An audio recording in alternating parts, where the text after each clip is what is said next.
వరంగల్ జిల్లాలో 80% మహిళలే సారథులు. తాజాగా హనుమకొండ కలెక్టర్, జీడబ్ల్యూఎంసీ కమిషనర్గా మహిళా అధికారులే బదిలీపై రావడంతో వరంగల్లో మహిళా అధికారుల ఆధిపత్యం కంటిన్యూ అవుతోంది.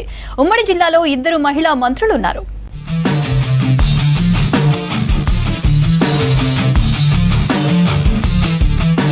ఓర్గల్లు ఈ పేరు చెప్పగానే కాకతీయ సామ్రాజ్యాన్ని ఏకఛత్రాధిపత్యంలో పాలించిన రాణి రుద్రమాదేవి గుర్తుకు వస్తారు. ఇప్పుడు ఆ వారసత్వాన్ని పుణికిపుచ్చుకుందో ఏమో గాని వరంగల్, హన్మకొండ జిల్లా సారథులంతా అతివలే. కాకతీయులు పాలన, సమ్మక్క సారలమ్మ ధీరత్వం కలిగిన గొప్ప చరిత్ర, సంస్కృతికి వేదికగా నిలుస్తుంది.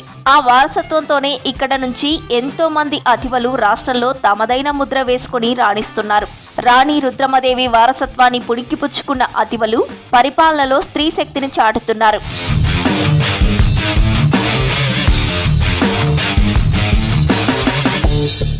బహుశా దేశంలో ఏ జిల్లాకు లేని ఓ చరిత్ర ఇప్పుడు ఉమ్మడి వరంగల్ జిల్లా స్వంతం చేసుకుంది. ఇక్కడ అంతా అతివలే సారథులు.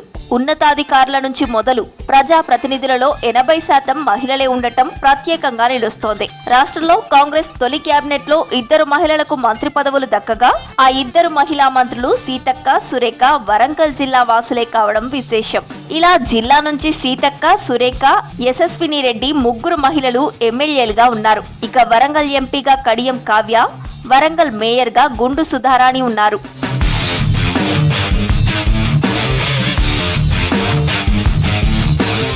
వరంగల్, హనుమకొండ జిల్లా కలెక్టర్లుగా సత్యశారద, ప్రావీణ్యారెడ్డి, వరంగల్ మహానగర పాలక సంస్థ కమిషనర్ డాక్టర్ అశ్విని తానాజీ వాకడే ఉండగా, తాజాగా రాష్ట్ర ప్రభుత్వం చేసిన బదిలీలో హనుమకొండ కలెక్టర్, జీడబ్ల్యూఎంసీ కమిషనర్ బదిలీపై వెళ్లారు. యాదృచ్ఛికంగా మళ్లీ మహిళా ఐఏఎస్ అధికారులే ఇక్కడకు రాష్ట్ర ప్రభుత్వం పంపించింది. హనుమకొండ కొత్త కలెక్టర్ గా స్నేహ శబరీష్, జీడబ్ల్యూఎంసీ కమిషనర్ గా చాహత్ బాజ్పాయ్ వచ్చారు. ఈ 2 మహిళా అధికారులు తమ బాధ్యతలను చేపట్టారు.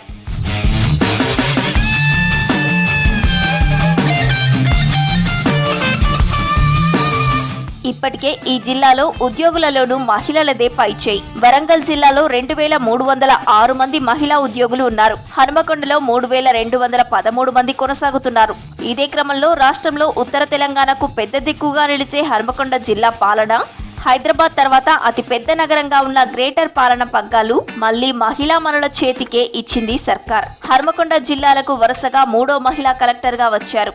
దీంతో ఏఎస్ఎస్ బదిలీలోనూ వరంగల్కు మహిళా అధికారుల సెంటిమెంట్ కొనసాగుతోందన్న ఆసక్తికర చర్చ జరుగుతోంది.